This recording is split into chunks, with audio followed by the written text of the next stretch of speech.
Они прошли длинный путь, посетили мультимедийные выставки, тематические зоны, мастер-классы, различные учреждения и организации, в том числе и национальную телерадиокомпанию «Магаз». С начала проекта все фиксировалось, создавали видеоролики. Теперь же настало время подвести итоги и наградить самых креативных и оригинальных участников проекта «Билет в будущее». Со слов жюри, которые отбирали эти ролики, это было очень непросто. Мы специально сами никакое участие в жюри не принимали, чтобы не было никакой предвзятости. Поэтому победители здесь настоящие. Первые 3 грамоты команда получает от телерадиокомпании «Магаз» за наиболее оригинальные видеоролики. Награждает участников директор телекомпании Шамсудин Боков. Грамота вручается за самый креативный ролик в средней образовательной школе сельское поселение Мужичи.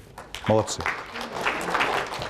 Из 40 видеороликов жюри выбрали 9 самых творческих. В этот список попала работа команды из Карабулакской школы. Ребята признаются, что в своей победе не сомневались, поскольку делали все с огромным интересом. Грамота вручается за самый креативный ролик команде гимназии номер 1 города Карабулак. Для нас этот проект как двери в будущее.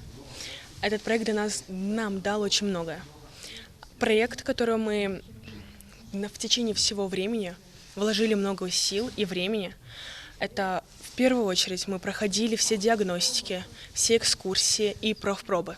Каждый из нас вложил в этот проект хоть что-то для этой победы, и нам очень сильно важна эта победа. Шамсудин Боков поздравил победителей и поблагодарил за их интерес к национальной телекомпании. Отметил, что будет рад, если в будущем кто-то из участников станет частью коллектива телевидения.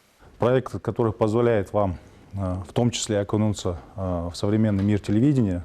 Я надеюсь, что за тот период, когда вы посещали нашу телекомпанию, принимали участие в разных мероприятиях, вы изнутри увидели всю телевизионную кухню, увидели, насколько это интересно, насколько это сложно.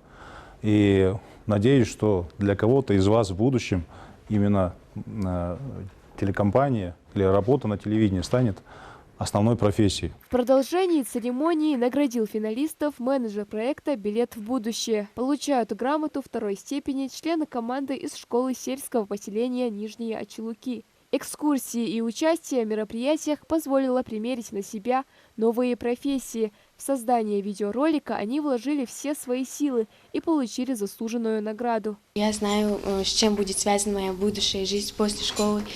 И хочу поблагодарить «Билет в будущее». Большое спасибо. Этот путь был очень интересным и познавательным. Мы заняли 2-е место в этом проекте.